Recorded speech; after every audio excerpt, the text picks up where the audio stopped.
할렐루야. 우리 우선 행사 나누도록 하겠습니다. 사랑하고 축복합니다. 축복합니다. 네. 계속 요한복음을 우리가 말씀을 묵상하다가 우리 가정에 관한 그래서 적어도 한 주 정도는 가정에 관한 말씀을 또 진행해야 되지 않겠나. 실제적으로는 저는 계속해서 연이어서 요한복음 말씀을 이렇게 나누기를 원합니다만 그래도 계절이 만큼 가정에 다르니까 이번 주 한 주만큼만 가정에 관한 그런 말씀을 함께 나누고 다음 주 계속 이어서 요한복음 말씀을 묵상하도록 하겠습니다. 오늘 잠언 4장 1절에서 9절에 있는 말씀을 가지고 행복한 그리스도인의 가정이라고 하는 제목으로 함께 우리가 말씀의 은혜를 나누고자 합니다. 여러분, 가정의 행복의 조건이 무엇인가? 라고 이렇게 질문을 던진다면 여러 가지 대답이 있을 수 있을 것입니다. 여러분에게 있어서 여러분을 행복하게 해주는 가장 중요한 것이 무엇입니까? 여러분 무엇이라고 생각하죠? 뭐니 해도 어머니가 최고죠. 그렇죠? 요즘은 부모님들도 이것저것 사보는 거 귀찮다. 그냥 돈으로 깔끔하게 현금으로 이렇게 주기를 원하죠. 국가에서 재난지원금도 깔끔하게 현금으로 좀 좋을 텐데 경제를 위해서 지역 상품권 뭐 이렇게 여러 가지로 또 이렇게 하더라고요. 돈은 우리가 생활하는 가운데서 없어서는 안 돼 아주 중요한 그런 요소 가운데 하나입니다. 그러나 이 돈이 우리에게 꼭 행복을 주는 그런 조건이 될 수는 없다는 것이죠. 또 부부의 관계 가운데서 가정에서 보게 되면 서로 마음이 잘 맞아야 됩니다. 요즘 인기 있는 드라마가 부부의 세계라고 시공공 드라마인데 저도 언뜻 한번 이렇게 본 적이 있는데 굉장히 심각하더라고요. 그리고 좀 더 실제적인 그런 부분을 다루는 그런 부분들이 있기도 하지만 어떤 걸 보면 모든 것을 사회적인 그런 것들을 갖추고 정말 우리 사회에서 보는 엘리트 계층이라고 할 수 있는 그런 가정에도 불구하고 또 불행한 행복하지 못한 그런 모습들을 이렇게 보면서 참 이렇게 마음이 또 잘 맞는 또 마음의 평안이 있는 그런 가정이 되어야겠다 이런 생각을 해봅니다. 또 우리가 돈이 있고 아무리 마음이 잘 맞는 평안이 있고 하더라도 건강을 잃어버리면 우리의 삶의 질이 떨어지게 되어집니다. 행복을 맛보고자 하는 삶을 살아갈 수가 없는 것이죠. 그래서 돈도 중요하고 마음이 맞는 것도 중요하고 건강도 중요하지만 이 모든 것들을 다 갖추어야 우리는 만족하고 행복감을 느낄 수가 있는 것이죠. 그런데 이 땅에 살아가는 모든 사람에게 이 모든 것들이 다 주어지지 않는다는 것이죠. 그래서 모든 사람, 모든 가정들마다 다 결핍이 있는 것이죠. 부족함이 있는 것입니다. 여러분 개인적으로도 가정적으로도 모든 가정 다 봐도 문제없는 가정이 없습니다. 문제없는 사람이 없는 거죠. 왜 그렇습니까? 원래 우리는 문제가 있는 인간이기 때문에 그렇습니다. 그렇기 때문에 100% 온전히 만족을 가질 수 있는 행복감을 누릴 수 있는 그런 사람은 없다라고 하는 사실이죠.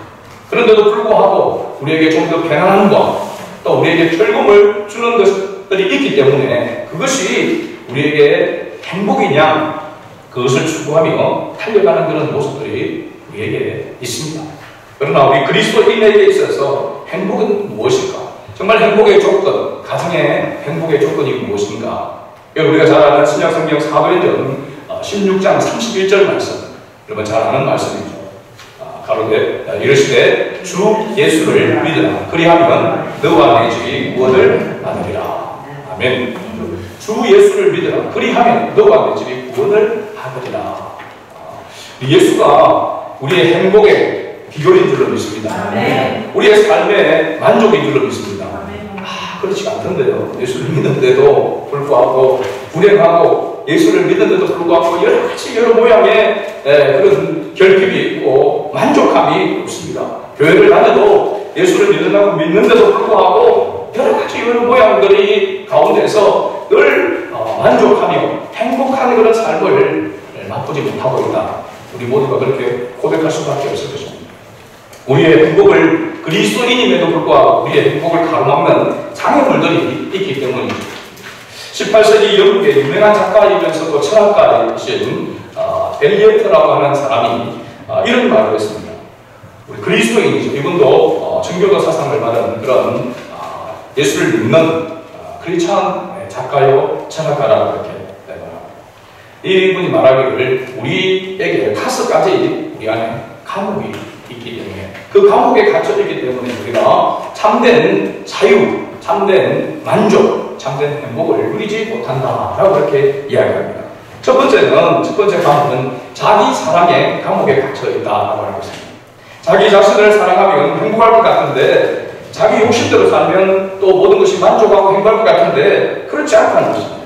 자기 사랑으로 인해 괴로움하고 만족하지 못하는 것이 바로 감옥이고 지옥이라고 했습니다. 그래서 사도 바울은 디모데에게 편지를 보낼 때 말세에 고통하는 때가 이르게 될 것이다. 그 고통하는 가운데서 첫 번째가 뭐냐면 자기를 사랑한다는 것입니다. 자기 사랑, 자기를 가꾸고 자기를 하는 그런 모습들이 중요하지 않다라고 하는 것이 아닙니다. 하나님보다도 자기가 더 우선이 되어지고 자기 중심적인 삶을 살아가게 되어지면 결국 그 자기의 감옥에 갇혀서 벗어나지 못하기 때문에 만족하지 못한다라고 하는 것입니다. 두 번째 감옥은 근심 걱정의 감옥입니다. 근심 걱정. 사실 우리가 하나님께서 우리에게 그리스도인 우리에게 모든 것을 하나님께 뭐하고 있습니다? 맡겨라 했습니다. 모든 것을 하나님께 맡겨라. 그리하면 하나님께서 예수 그리스도 안에서 너희 마음과 생각을 지키시리라 라고 이렇게 했습니다. 모든 염려와 근심과 걱정을 주께 맡기라고 했습니다. 그런데 우리가 온전히 맡겨드리지 못하고 살아갑니다. 왜 우리가 하나님께 모든 것을 맡겨드리면 하나님 주시는 참된 평안과 그런 기쁨을 맛보며 살아갈 텐데 온전히 맡기지 못하는가? 그것은 우리가 육신을 가지고 있는 그런 존재이기 때문에 그렇죠. 오직 하나님 앞에 우리가 온전히 내어 맡기지 못하는 그런 부족한 믿음 때문에 그렇다라고 할 수 있습니다. 그래서 아직도 내가 내 스스로 해결하려고 하는 그런 모습들을 가지고 있기 때문에 내 힘과 내 능력 밖의 일들을 만나게 될 때에 염려하고 근심하고 걱정할 수밖에 없다는 것입니다. 여러분, 이 모든 염려, 걱정을 하나님 앞에 온전히 맡길 수 있는 그런 삶을 살아가야 될지도 믿습니다. 그러려면 하나님에 대한 온전한 믿음이 있어야 한다는 것이죠. 내 삶의 주인이 하나님이시다. 내 모든 것의 주인 되시는 분이 하나님이시다라고 하는 확실한 믿음을 가져야 어떤 문제든지 작은 문제든지 큰 문제든지 하나님께 맡길 수 있는 줄로 믿습니다. 세 번째 감옥은 과거를 동경하며 과거의 향수에 젖어 있는 감옥이라고 이렇게 얘기합니다. 옛날이 좋았는데 요즘 젊은이들이 나이 드신 분들이 나 때는 이렇게 이야기하는 나 때 굉장히 싫어한다고. 저도 가끔 나 때는 걸어다녔다 이렇게 이야기합니다. 자전거 타고 8km를 산을 고개를 넣고 하면서 중학교 그렇게 다닌다 그렇게 이야기하면 아빠 때고 나는 그렇게 이야기하더라고요. 나 때는 옛날에는 저는 옛날로 돌아가고 싶은 그런 마음이 별로 없습니다. 솔직히. 화장실 생각하면 저는 정말 화장실을 가서 화장실에 앉을 때마다 저는 감사합니다. 정말입니다. 진짜. 집에서 화장실에 그 변기에 앉을 때마다 그리고 그 뭡니까 비데 그 정말 옛날 시골의 화장실 그 통 하면서 떨어지는 통치가 있거든요. 그러면 빨리 떨어지면 피해야 되죠. 안 피하면 너무 이렇게 합니다. 이 화장실에 앉아있을 때 생각하면 진짜 휴지가 없어서 그 전과책 그거 뜯어서 막 비벼가지고 닦던 그런 시절 생각하면 아무리 뭐 과거가 좋다 옛날로 돌아가고 싶은 저는 옛날로 돌아가고 싶은 마음이 전혀 없습니다. 그래서 화장실 할 때마다 정말 그런다니까요. 참 감사하다. 이게 물이 탁 들어와서 싹 깨끗하게 해결해주고 또 이렇게 부드러운 휴지로 뒷처리를 깔끔하게 해줄 수 있는 이 정말로 옛날에 시골에서 이렇게 할 때는 늘 팬티에 항상 증거물이 남아있고 제가 닦이지가 않으니까 그래서 옆에 가면 개개한 냄새 나고 능하는 뜻 없이 씻는다고 씻어도 좀 이상한 냄새가 나죠. 왜냐하면 가장 중요한 부분에 처리가 되어서는 안 되기 때문에. 그런 일들 보면 과거에 우리가 은혜거나 과거를 생각할 때에 돌아가고 싶지 않은 그런 부분이 분명히 있는데, 그럼에도 불구하고 사람은 회개의 눈물이라고도 이야기합니다. 자꾸 과거로 돌아가려고 하는 그런 과거의 그런 추억들로, 과거의 그런 생각들로 그런 향수에 젖어드는 그런 모습들이 또한 있음을. 그래서 지옥에 있는 사람들, 우스갯소리로 이렇게 지옥에는 항상 껄껄껄거린답니다. 후회를 남긴다고 하는 것이죠. 잘 알 걸, 뭐 이렇게 해서 할 걸, 껄껄껄거린다고 이렇게 이야기합니다. 과거에 우리가 과거를 부정하면 안 되지만 과거에 매여서는 안 되는 줄 믿습니다. 그렇죠? 우리 그리스도인들은 앞을 바라보고 위의 것을 찾고 나아가는 존재인 줄 믿습니다. 네 번째 과목은 선망의 과목이라고 이렇게 이야기합니다. 하나님께서 우리 각자에게 주신 달란트가 있는데 자꾸 남의 것이 더 좋아 보인다는 것입니다. 내 자식보다 남의 자식이 더 커 보이고, 왜 남의 떡이 더 커 보입니까? 그죠? 근데 옛말에 이런 말이 있어요. 못생긴 소나무가 선산을 지키고 못난 자식이 부모에게 효도한다 라는 말이 있습니다. 뭐 꼭 그렇지만 않겠지만, 우리가 사실 자식들도 잘 가르쳐서 잘나고 똑똑하게 되면 부모 옆에 없습니다. 멀리 따라가게 되어지는 것이죠. 그래서 우리가 그리스도인으로서 어떻게 보면 비교의식을 하고 이 세상의 것에 대한 선망, 이러한 것들에 매여있으면 여러분 행복하지 못합니다. 그래서 옛날에 되게 목회자들과 함께 신방을 이렇게 많이 다녔잖아요. 신방 다니면 신방 다니는 사람들이 시험에 된다는 거예요. 가면 우리 집보다 넓은데, 우리 집에 없는 게 여기 있네, 그러면서 그런 것만 보고 시험에 되는 거죠.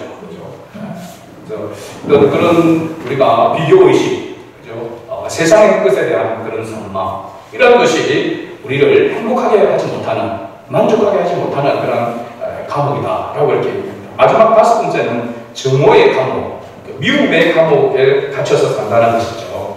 이 작가는 이렇게 표현합니다. 증오의 감옥은 미움과 질투의 감옥이다라고 이렇게 했습니다. 미움하면 미움할수록 자기 마음이 어떻게 됩니까? 지옥이 되는 것이죠. 그래서 하나님께서 네 원수를 사랑하라 하고 이렇게 말씀하고 있는 것은, 원수를 미워하면 미워할수록 자기는 마음이 지옥이 되기 때문에 그렇습니다. 원수를 사랑해야 내 마음에 평안이 임하게 되어지게 되고 자유함을 얻기 때문에. 그래서 여러분, 원망하고 불평하는 것이 우리의 삶 가운데서 감사로 바뀌어야 될 줄 믿습니다. 굉장히 중요한 그런 부분입니다. 남편을 이렇게 헐뜯고 아내를 헐뜯고 자식을 원망하고, 여러분 그렇게 하면 실제적으로 보면 우리가 누워서 침 뱉는 것과 똑같은 것입니다.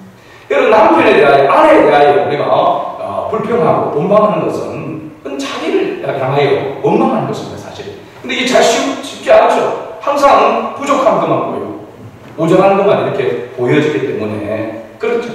그런데 감사해야 될 줄 믿습니다. 그런 마음이 들 때마다 그래도 하나님께서 뜻이 계셔서 나에게 붙여주셨고, 내가 감당할 수 있기 때문에 나에게 붙여주신 남편이고 아내이고 자식이다 라고 이렇게 생각하면서 하나님 이것을 감당할 수 있는 지혜를 주시고 믿음을 주시고 은혜를 베풀어 달라고 기도해야 되는 것이죠. 그럴 때만 우리가 그 감옥에서 벗어날 수 있는 것입니다. 그렇지 아니하고 늘 부족한 것. 그래서 이혼한 그런 가운데서의 그런 사람과 사별한 사람의 이런 생각이 다르다 하더라고요. 사별한 분은 내가 못해준 것만 생각한다. 남편에게나 아내에게나 내가 못해준 것만 생각하고, 이혼한 사람은 나에게 못해준 것만 생각한다.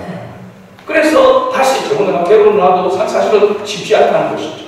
우리 그리스도인들이 하나님의 은혜 가운데 살아간다는 것을 잊지 아니하고 늘 감사하지 아니하면 우리는 그리스도인임에도 불구하고, 하나님께서 우리에게 자유를 주심에도 불구하고, 우리에게 행복을 만족할 수 있는 것을 주셨음에도 불구하고 만족하지 못하고 행복해하지 못한다는 사실입니다. 여러분, 우리의 행복을 가로막는 이 장애물들을 떨쳐버릴 수 있기를 원합니다. 이 다섯 가지의 감옥에서 벗어날 수 있는 것은 예수 그리스도가 나의 주인 되심을 날마다 매 순간마다 또 모든 일에 고백할 때만 우리에게 참 자유와 만족이 있는 줄로 믿습니다. 자, 그렇다면 우리 가정을 행복으로 이끌 수 있는 것이 무엇인가? 오늘 본문의 말씀은 바로 우리의 행복한 가정을 이루어갈 수 있는, 행복한 사람, 행복한 그리스도인으로 세워갈 수 있는 바로 침소와 같은 그러한 말씀입니다. 우리가 읽은 본문의 내용에서 보게 될 때에 지혜의 왕인 솔로몬이 그 아들들에게 교훈한 그러한 내용인 것을 우리가 잘 알고 있습니다. 잠언의 말씀은 그렇죠? 자세히 살펴보면 오늘을 살아가는 우리 그리스도인의 그리고 행복한 그리스도인의 가정을 위해서 하나님께서 이 솔로몬을 대언자로 세우셔서 말씀하고 있다는 사실입니다. 그러니까 솔로몬이 단순히 솔로몬 자기 아들들에게 말하는 것이 아니라 하나님께서 솔로몬을 하나님의 대언자로 세워져서 하나님의 자녀들에게 하시는 그 말씀이다 라고 하는 것이죠. 그래서 오늘 우리에게 우리 자녀들이나 부모들이나 누구나 할 것 없이 우리 그리스도인들을 향하여 주님께서 주시는 메시지인 줄 믿습니다. 하나님의 자녀로서 어떻게 살면 행복한 그리스도인 가정을 이룰 수 있는가?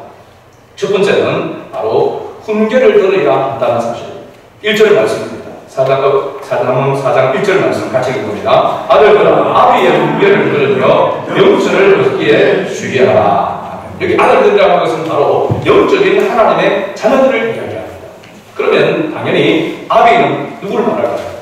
하나님 아버지를 말하고 있는 것이죠. 그러니까 하나님 아버지의 말씀을 들어야 행복한 그리스도인, 행복한 그리스도인의 가정을 이룰 수 있다라고 이렇게 말하고 있는 것이죠. 굉장히 중요합니다. 여러분, 이스라엘아 들으라. 실제적으로 보면 잠언에도 마찬가지고 하나님께서 하나님의 말씀으로 하나님의 법으로 명령할 때마다 가장 먼저 우리에게 요구하는 것이 뭐냐면 들으라고 하는 것입니다. 세마라 이렇게 얘기하면 세마. 들으라. 이스라엘아 들으라. 하나님의 말씀을 들으라. 세마. 이 말씀을 우리가 들어야 한다는 사실입니다. 세상의 소리에 귀 기울이지 아니하고 우리는 하나님의 음성에 하나님의 말씀에 귀를 기울여야 되는 것입니다. 세상 사람들은 행복의 조건이 돈이나 또 마음의 평안이나 건강에 있다라고 이렇게 말하지만 우리 그리스도인들은 거기에 속아서는 안 됩니다. 그것이 우리에게 절대로 참된 만족과 행복을, 영원한 행복과 만족을 줄 수 없다는 사실을 항상 인식하고 살아야 하는 것입니다. 그러니까 돈에 매이지 아니하고 사람에게 매이지 아니하고 육신에 매이지 않게 되는 것이죠. 우리는 하나님께 매이기 위해서는 날마다 하나님의 말씀을 들어야 될 줄로 믿습니다. 여러분, 믿음을 가질 수 있는 비결도 하나님의 말씀을 들어야 되는 거죠. 그럼 로마서 10장 17절 말씀 잘 알고 있는 말씀이죠. 그러므로 믿음은 들음에서 나니 들음은 그리스도의 말씀으로 말미암느니라. 아멘. 하나님의 말씀, 그리스도의 말씀을 통하여서 우리에게 뭐가 주어진다고요? 믿음이 주어진다는 사실입니다. 다른 것으로는 믿음이 우리에게 올 수가 없습니다. 오직 하나님의 말씀을 들어야 된다는 것이죠. 그래서 하나님의 말씀을 읽고 듣고 그것을 삶 속에 실천해야 된다는 사실입니다. 그래서 우리가 바쁘다는 것을 핑계하고 말씀을 가까이 하지 않는데 말씀을 우리의 삶 가운데 가장 우선순위에 두는 삶을 우리가 실천해야 될 줄로 믿습니다. 두 번째, 명철을 얻기에 주의해야 한다라고 이렇게 말씀하고 있습니다. 1절 후반부에 보면 명철을 얻기에 주의하라. 또 뒤에도 보면은 5절에도 보면 명철을 얻으라. 그리고 7절에도 보면 또 명철을 얻으라 라고 이렇게 얘기합니다. 그렇죠? 여기서 나오는 명철, 또 법, 그리고 또 명령, 말씀, 이런 훈계 다 하나로 통일되는 그런 말씀입니다. 하나님의 말씀입니다. 그렇죠? 하나님의 언약이다라고 이렇게 말할 수 있습니다. 그런데 이 명철을 얻기에 뭐 하라고 했습니까? 주의하라고 이렇게 말씀합니다. 명철은 풀어서 이야기하면 이해력이라고 할 수 있고 또한 분별력이라고 할 수 있습니다. 이해하고 분별력을 얻기에 뭐라고요? 주의하라. 좀 말이 좀 앞뒤가 맞지 않습니다. 이해력과 분별력은 하나님의 말씀을 통하여서 우리가 어떤 일들이나 어떤 사건들을 이해하고 분별할 수 있는 또 말씀을 깨달을 수 있는 그런 부분들이 필요한데 그걸 얻기를 주의하라.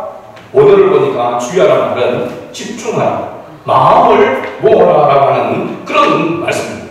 집중, 그러니까 하나님의 말씀, 하나님의 뜻을 이해하고 분별하기 위해서 그 말씀을 가지고 또 세상의 어떤 일들을 이해하고 분별하기 위해서 우리가 마음을 모아서 집중해야 한다는 사실입니다. 굉장히 중요한 것이죠. 오늘날 우리가 이 땅을 살아가는 가운데서 우리 그리스도인들에게 있어서 가장 맹점이라고 할 수 있는 부분이 바로 이 부분입니다. 하나님의 말씀을 우리가 마음을 모아서 하나님의 말씀에 집중하지 못한다는 것이죠. 지난주에도 목요일날 우리 목회자 전도 팀 모임을 통영에서 이렇게 모였습니다. 모이면서 이야기를 식사를 하고 나누면서 설교에 대한 이런 부분들, 예배에 대한 이런 부분들을 함께 이렇게 나누면서 모두가 다 목회자들이 하나같이 다 힘들다는 것이죠. 어떤 분은 우리가 설교에 대한 이런 부분들을 이야기하고 나눌 때에 나이 드신 이제 할머니들만 몇 분들은 계시는 곳에는 그런 말씀을 하시더라고요.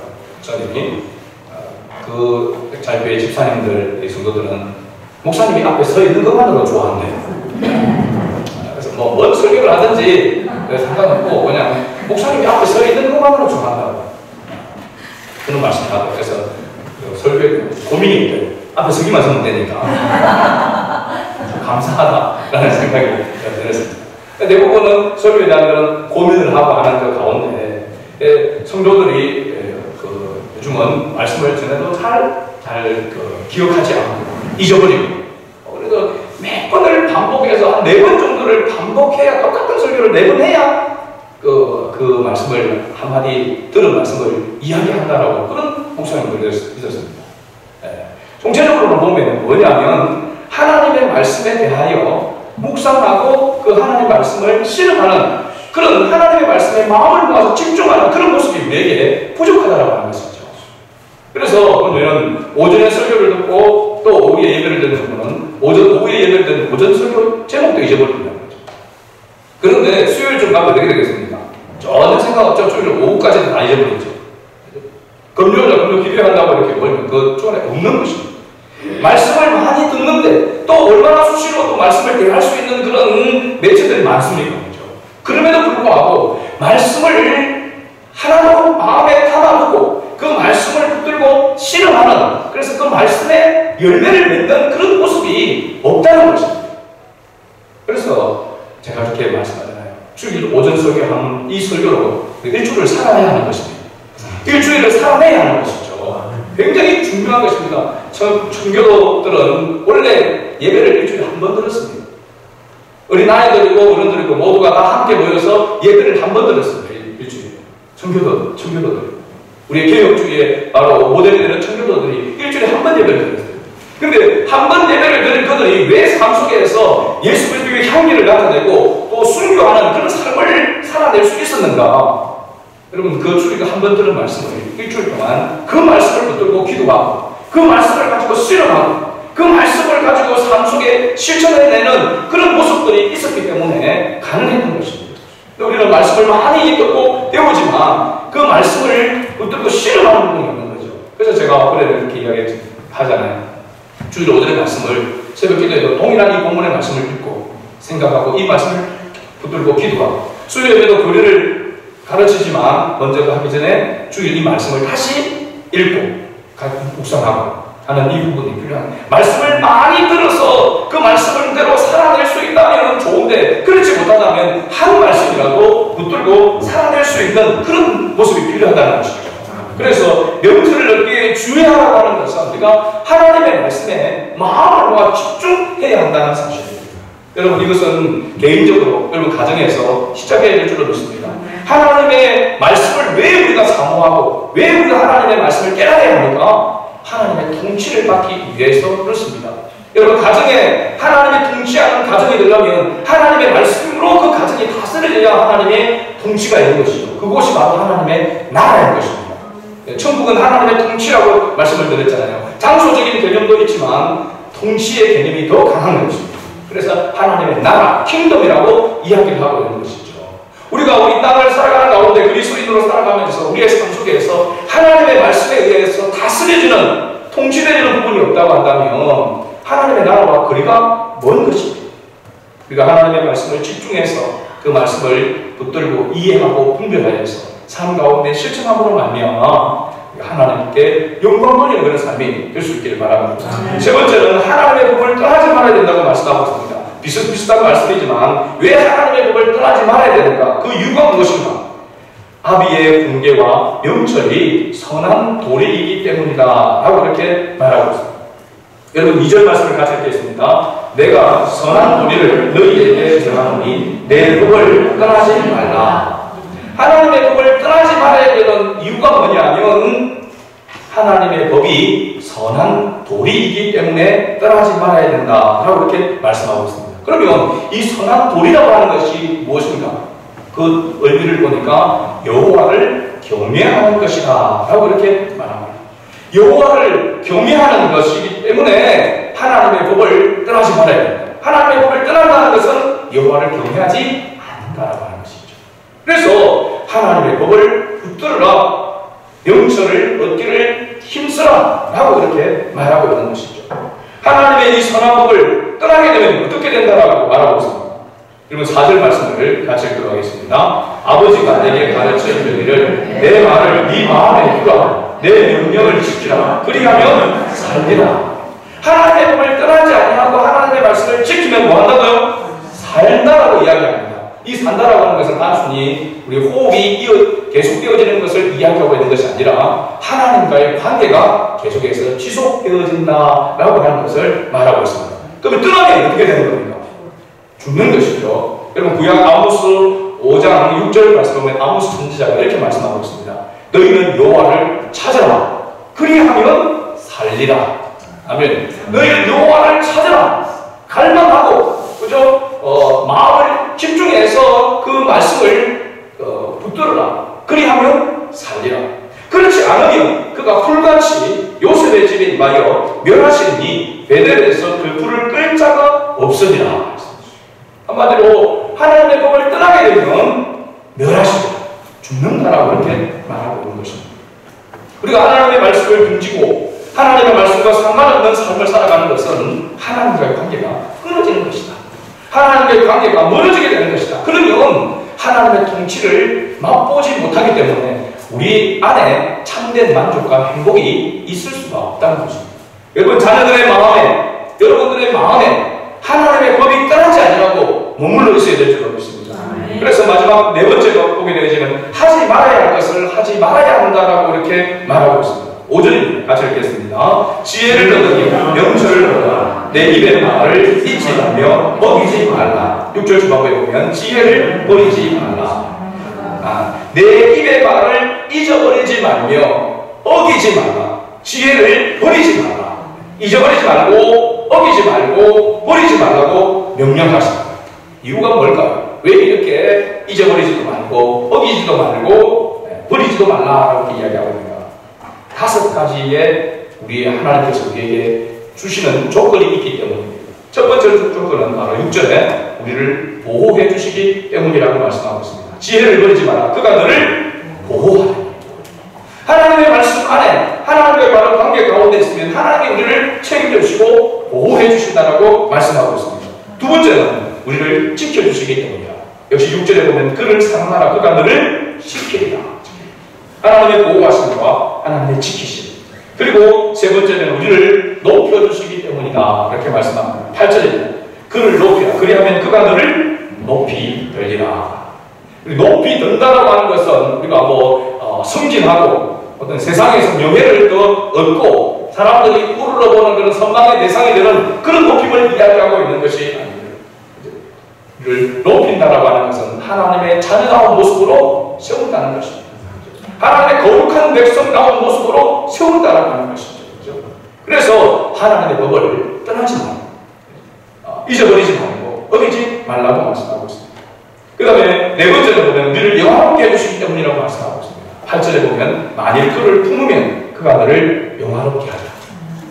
마지막 5번째, 우리에게 면류관을 주시기 때문이다. 9절을 같이 읽어보도록 하겠습니다.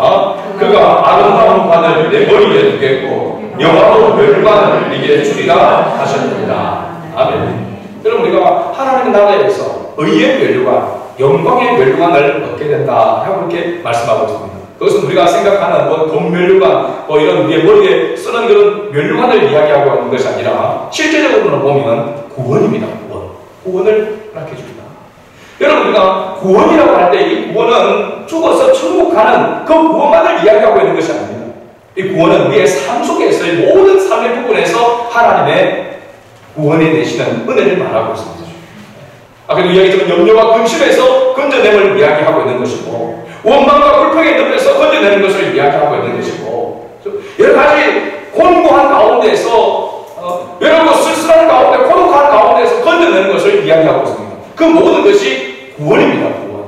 그 구원의 은혜를 우리의 삶 속에서 맛보고 누리려고 하면은 하나님의 법을 떠나지 않아야 된다.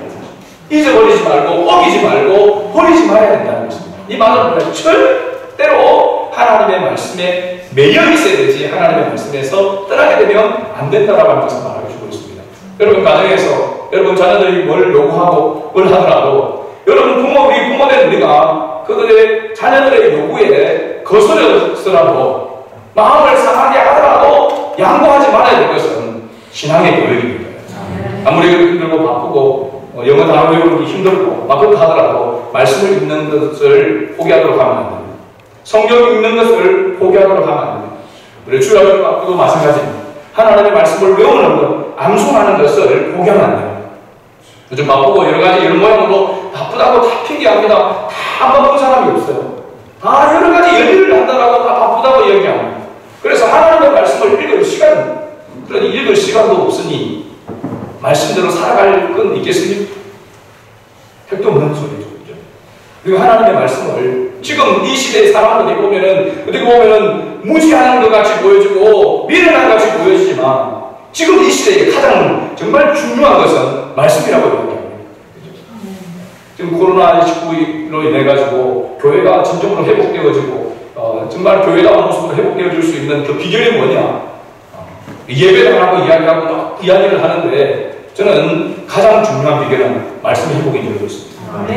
우리가 어느 곳에 있든지 어느 상황에 있든지 말씀을 붙들고 설 수 있는 그런 신앙이 되어야 됩니다. 교회를 다니지 못하게 되고 예배를 드리지 못하게 되는 그런 상황들이 오더라도 그리스도인으로서 설 수 있는 그런 능력 있는 그리스도인이 되려고 하면 반드시 말씀을 붙들어야 하는 것입니다.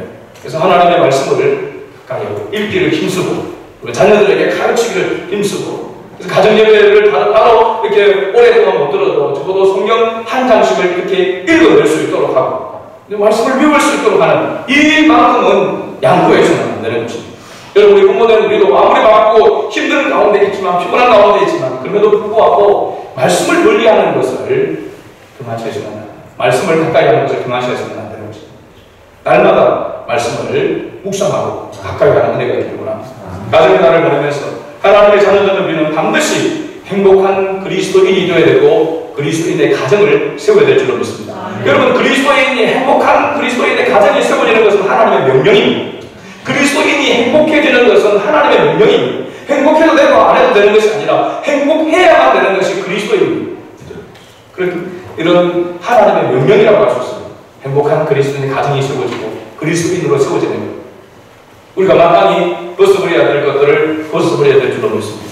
그래서 실질적으로는 가장 행복의 조건이 뭐냐면 첫째는 예수가 그리스도이심을 믿는 것입니다. 그 다음에 그 행복을 계속해서 삶 속에 누리는 삶을 살아가려고 하면은 오늘 이 바로 잠언을 통해서 하나님께서 대언자를 세운 이 솔로몬을 통하여서 우리에게 가르쳐주고 있는 이 메시지를 우리가 붙들어야 될 줄로 믿습니다. 한마디로 얘기하면 하나님의 말씀을 가까이 하라고 하는 것입니다. 그러면 하나님은 우리를 가까이 하시고 하나님께서 우리를 지키시고 보호하시고 높이 들려주시고 영화롭게 하시고 우리에게 구원의 면류관을 쓸 수 있도록 그들을 베풀어 주시겠다라고 하는 이 말씀을 붙들고 다시 한번 우리 행복한 그리스도인으로 행복한 그리스도인의 가정을 세우는 우리 성안의 모든 가족들이 될 수 있기를 주의 이름으로 축복합니다. 아멘.